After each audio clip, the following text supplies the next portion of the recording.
Half ago, I was on the National Advisory Council at the time. The Chief Medical Officer, Rich Williams, gave a presentation in which he said there are now no known mission showstoppers for humans to Mars, and that for decades they've been hearing about the effect of radiation, along with the zero gravity, which they've largely addressed through countermeasures. And what NASA has done is to move the bar. They've been saying in the past for near-Earth missions, you had to have an accumulated, that's why typically you don't have more than 4 shuttle missions, accumulated life dose that increases your mortality by 3% or so.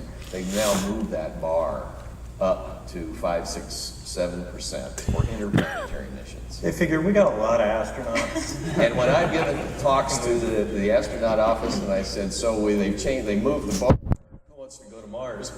It's 100%. So, 5% versus stepping on the red planet. They'll take that risk. They will.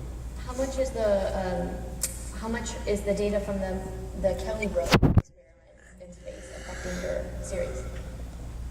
We did work with Kelly in the series, and we haven't really been able to process much of the data yet about that. And we know a few things, but certainly the ISS was a part of our sort of algorithm of what's happening now in preparing for Mars. For us, it was more about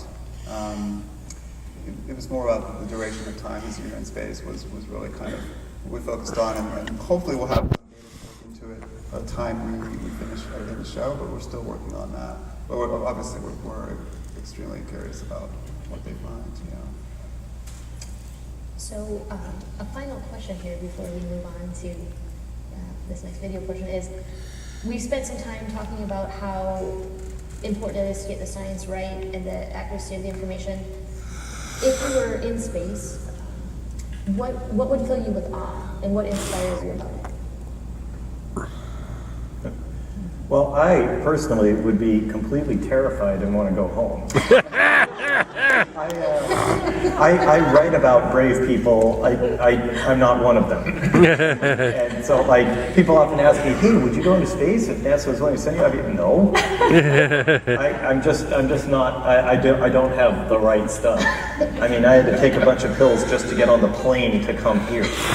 So I guess the feeling of awe would be kind of overwhelmed by the feelings of terror. But. So I'm probably not the right person to ask. Well,